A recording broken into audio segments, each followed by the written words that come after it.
Now, let me guess and be presumptuous. A few of you may have had a glass or two of wine so far this evening. But what would you think if you'd had to ration it? Well, we may have to. Not for health reasons, but because there very soon could be a shortage. Joining me now is the wine expert and writer of the blog The Wine Lady. That's Linda Johnson-Bell. Linda, good to see you. Hello. This sounds a little alarming for wine lovers. Are we about to run out? No, we're not. We're going to run out of a certain kind of wine. Mm-hmm. Which one's the most in danger then?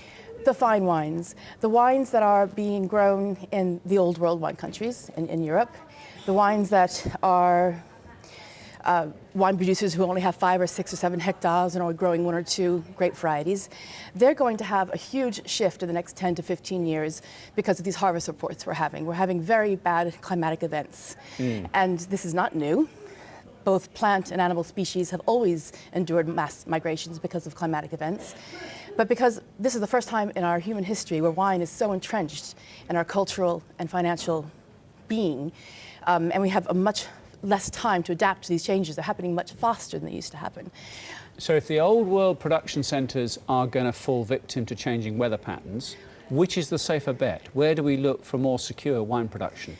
Probably the same place we always have, which is to the New World, or I'm wrong. Even in the Old World, those who are making mass wines, the large brands, and also perversely, they're the ones who are able to adapt and mitigate to climate change the best because they've got the financial wherewithal to do so.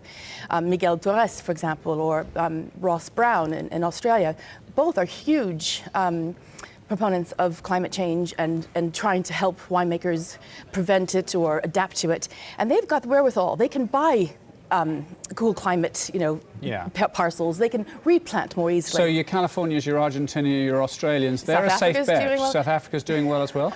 What about competition on consumption?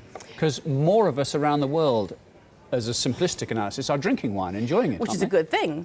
No, it is, and I'm doing my bit. Yeah. That's a very good thing, and that was the New World wine countries, I believe, that did that. People were a bit intimidated by the more complicated Old World wines.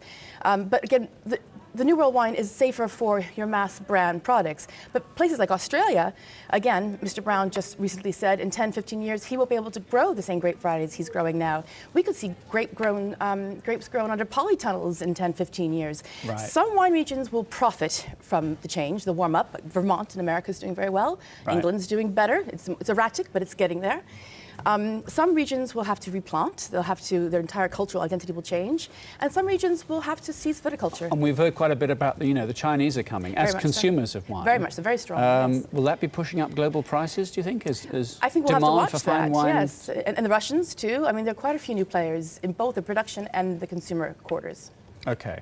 And you have a Facebook page, I think, all about this kind of changing map of wines. Just finished my book on climate change in wine, and my website's thewinelady.com, but there's a Facebook page, Climate Change in Wine, and I would love people's input, their opinions, questions.